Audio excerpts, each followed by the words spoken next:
My first steps on a prosthetic leg were triumphant, liberating, inspirational even, and ouch! That's not supposed to happen. Look, I know I'm trying to walk on a freshly severed bone and freshly severed nerves and muscles and okay, everything's been freshly severed, but the universe owes me a magical moment after shortchanging me over the past several months. Make that years. I demand a refund. Today, let's watch the footage of my first steps on a prosthetic leg and endeavor to separate expectations from reality. You see, I think I'd subconsciously envisioned a moment where I'd be handed a prosthetic leg, then pop it on and take off walking like a pro. There'd probably even be inspirational music playing in the background. Instead, when my moment finally came, each step in the process was surprisingly difficult, even before I'd taken a single step. So now that you're kind of in the middle, you have you shift your weight more to the prosthetic side, put your hands on the bars. In case you don't know, amputated legs change size, not just over the years, but throughout the course of a day. It probably has something to do with the circulation getting cut off, but my freshly amputated leg was very swollen, and swelling tends to fluctuate depending on things like elevating the limb, compression, or even eating too much sodium. My residual limb was probably more swollen the day the cast was made for my socket than it was a week or so later when I came back to try it on, which makes sense because my leg had had another week of healing and wearing a compression sock called a shrinker. Being less swollen meant that the socket was a little loose. A loose socket isn't very stable. Since wobbly leg walking is suboptimal, we needed to compensate for lost volume. That is done with socks. I cut off my leg purely to cut back on sock laundry, and now they're telling me I need more socks than ever. What has the world come to? Socks come in different thicknesses, such as 1-ply, 3-ply, and 5-ply, and you can wear more than one pair of socks at a time. That's something that never even occurred to me to try in my two-legged days. Go ahead and have a seat. We're going to add a little bit of soft play to it. Before you even think about taking your first steps, there's a good chance you'll get to play a thrilling round of guess how many ply of socks you need. I'll give you a hand with this. I need a foot, not a hand. If you put on too many, you won't be able to get all the way into the socket, which can be very uncomfortable because your weight isn't properly distributed. With the pin lock liner, it's kind of like balancing all of my weight on this pin. On the flip side, if I don't put on enough socks, then things will be too loose. And I've noticed in that situation, my muscles and nerves have to work harder trying to stabilize everything. Without the right socks, falling is more likely. Thankfully, I had a prosthetist to teach me how to tell how many socks I need and how to tell whether I'm properly seated in the socket. His job isn't just to make the leg, but to educate you so that by the time you go home, you'll know how to use your fancy new cyborg leg. After some fiddling, we got the right sock on and I took my first steps. And just put your weight on this leg and bring this back behind it. And then just lightly put some weight down. Correction, I just stood there, and stood there, and stood there. There we go. Yeah, just kind of wait as you can tolerate it. Let me know if anything is uncomfortable in there. And you should just right on that bone. Yeah. We'll let it settle down in there a little bit and see if it does better. We may have to go down a little bit in sock play. It's almost like learning to stand is a prerequisite to learning how to walk. Kind of reminds me of my kids when they were little. Whilst I was standing there, my prosthetist was checking things like the angle of the foot and the height. So the first one is, let's get an idea how we're doing height-wise. Do you feel tall or short on that leg? Now see, I used to be 5'2", but I recently lost a foot. Yeah. I hadn't really thought about this, but it's a little tricky making sure that both legs are perfectly even once one has been cut off. You're a little off the bottom, and you'll get down, and as you get down further, you'll also get shorter on that side. Yeah. That's one of the tricks with prosthetics and keeping your height in the right ballpark is when you're tight, you're high, when you're loose, you're low. If the prosthetic side feels too high or low, my prosthetist has me step on these foam risers until things look good to him and feel even to me. Shoes are part of the equation, so be sure to bring both shoes to your appointment. It's easy to forget that shoes come in pairs once you get used to wearing only one. But if you only have one shoe on one side, then the non-shoe side is going to be extra short. Plus it can affect the incline of the foot, traction, and things like that. Finding shoes that work well with a prosthetic foot can be a bit challenging, so I've got a video all about it. You'll notice that I'm not wearing both shoes, not because I forgot, but because the foot my prosthetist had ordered for me hadn't yet arrived. I don't know, it feels so different from what I'm used to Yeah, that it's- I'm having a hard time telling. It's unusual. And then, Yeah. of course, we have a foot that is not your foot. Yeah. This wooden foot is a stand-in. And yes, the puns are always intended. So now that you're kind of in the middle, you're having to shift your weight more to the prosthetic side, put your hands on the bars, and then kind of get light on the foot so you can start to do like a full load into the socket. And just do it as is comfortable. If it's hurting or anything, don't go all the way. In my mind, I remember thinking, ouch! Putting pressure on my amputated leg was definitely not comfortable, and frankly, I felt instantly discouraged. My leg felt compressed, and the front of my tibia was especially painful. Right there. Yeah, right there. Putting weight on it wasn't fun. I can't remember whether my phantom limb was also firing up, but it's possible. Walk it. My ankle hurts. Like, what? There is no ankle. If I'm being honest, my wheelchair was looking pretty comfy by comparison. I was just starting to wonder how I was ever going to walk on this thing when my prosthetist informed me it was time to walk on this thing. Here we go. Let's take a Let's do it.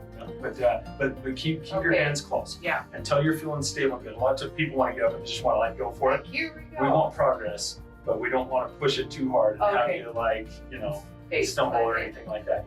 Ow, ow, ow, ow. I'm not gonna lie, it didn't feel too good. It was nothing at all like the inspirational moment my subconscious had conjured up. I don't think I'm alone in that. I suspect that if you took a poll asking amputees about their first steps, tears of frustration, discouragement, or pain might be more common than tears of joy. That's just my hunch. So if you're an amputee, tell me in the comments how it was for you. And if you're a new amputee, keep in mind that experiences vary. I'm just sharing mine. You see, I've only lost a leg once. Fingers crossed it stays that way. Whereas my prosthetist has worked with many amputees. So when we get back there, I'll have you take a seat. Okay. And, check the redness and we'll make a publication. Sounds good. So in preparation for today's video, we had a long talk. Apparently, I'm not the only amputee whose expectations were a little off the mark. Even though he tried to give me realistic expectations, sometimes advice doesn't fully click until after a person goes through an experience. When you became an amputee, you experienced profound loss. So much has happened and life has been changed forever. After all that loss, you want to take back at least one thing that was taken from you, namely the ability to walk. My prosthetist told me it's common for amputees to want to just take off the instant their new leg is on, before they've checked the fit or had a chance to get a feel for it. The last thing you need is to fall and get hurt, right when you're on the verge of learning to walk. So my prosthetist has gotten in the habit of positioning himself in front of the patient, blocking their way. Wait a second, did he do that to me? He totally did. I see what you did there. I guess I'm okay with it though, because if I had tripped, he would have broken my fall. As it turned out, my leg was sore enough that far from wanting to run off into the sunset, once I got into the prosthesis, I was thinking longingly of my wheelchair. Keep in mind, no adjustments had been made yet. Even though the socket was made from a mold of my leg, that mold was static. I wasn't moving when the mold was made, much less putting weight on it.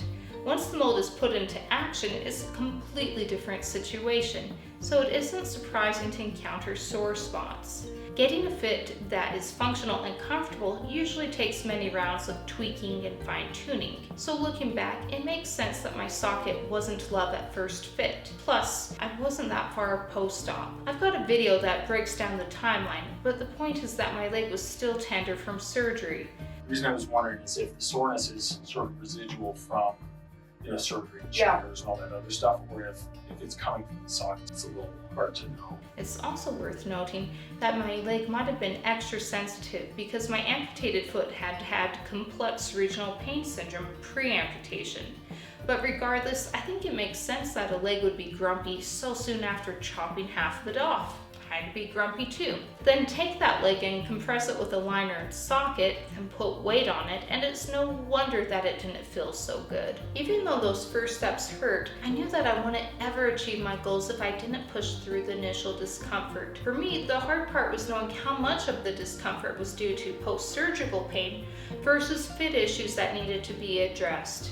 I'm one of those people who tends to push through pain a little too much, and sometimes that's problematic.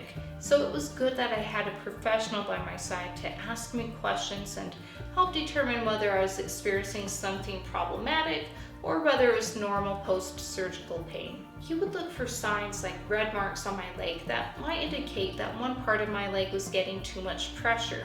I'd tell him where things hurt, and he'd make adjustments. Then I'd walk on the leg for a bit, give some feedback, and he'd make even more adjustments. We repeated the cycle many times. The area that was the most painful was the front of my tibia. I feel a lot of pressure here, which is weird because it feels like more than before, but I can see that you've given it more space. So it doesn't make sense. My brain's confused. I was told that this is a common sore point because the bone takes longer to heal than the soft tissue, and the motion of walking puts extra pressure on that spot. It was just one of those areas where we did the best we could, knowing that time was probably going to make the biggest difference. And sure enough, a couple years later, I'm very pleased to announce that my tibia is indeed a lot happier. The socket you're looking at is called a test socket. It's made of plastic, so it can be heated up and adjusted. This particular one is transparent because my prosthetist wanted to be able to see my residual limb. Other times he's used different types of plastic that are more durable, but you can't see through them. Like everything in prosthetics, it's a matter of trade-offs. Since different providers prioritize different benefits or are focused on minimizing different drawbacks, your experience may look different than mine. That's just how it goes in a world where we're all individuals with unique situations, needs, and experiences. My prosthetist said that it doesn't occur to most amputees that walking on a prosthetic leg will feel different than walking on a human leg. Honestly, that hadn't occurred to me either until he said it, but he's right, it is different. As far as standing on the foot, do you feel like you can stand upright? Okay. I don't know, it feels so different from what I'm used to. Yeah. When we subconsciously expect a prosthesis to feel the same as what we had before, then we're setting ourselves up for disappointment. The best foot out there is a healthy human foot. Now that yours is gone, unfortunately you'll have to settle for options that get the job done, but that may not feel as good as the real deal. Well, this is the first time in I a haven't while been you've standing on in a 2 long feet. Yeah. time. I feel like a kid when you go on dad's shoulders. You're like, wow, I'm so tall. Everything's so good. Because Yeah. I've been sitting down for a long time. After a few hours of tweaking, I was scheduled for another session a week later. I went home feeling sore and discouraged. Not only did I not have a leg yet, but I was beginning to wonder if I'd ever be able to walk or if it'd always be too painful and I'd spend the rest of my life in a wheelchair. It was such a letdown. I felt like I'd put in so much time and effort that day, only to accomplish nothing. Looking back, I can see that contrary to how I felt, I had accomplished something important. I'd started desensitizing my residual limb, and we'd made progress on getting the socket to be a good fit. I'd also learned a lot about how to use the leg and take care of it. With each successive appointment, my leg became a little less hypersensitive, and the socket felt more comfortable. And I learned more and more about an important tool I'd be using the rest of my life. Even though those first steps were very different from what I dreamed, they were important because they were the first steps down a road leading towards improved function and ability. If I could talk to my past self driving home feeling discouraged and disappointed, I'd tell myself to hang in there. Things are going to get better. And even though today was hard, there are better days ahead. So keep putting one foot in front of the other and worry less about the speed and more about the journey and the destination. I'm Stefanina, and thank you for joining me on my amputee adventures. If you'd like to learn more about prosthetic limbs, I have a playlist right here. Good luck with all you're going through, and I'll see you in the next video.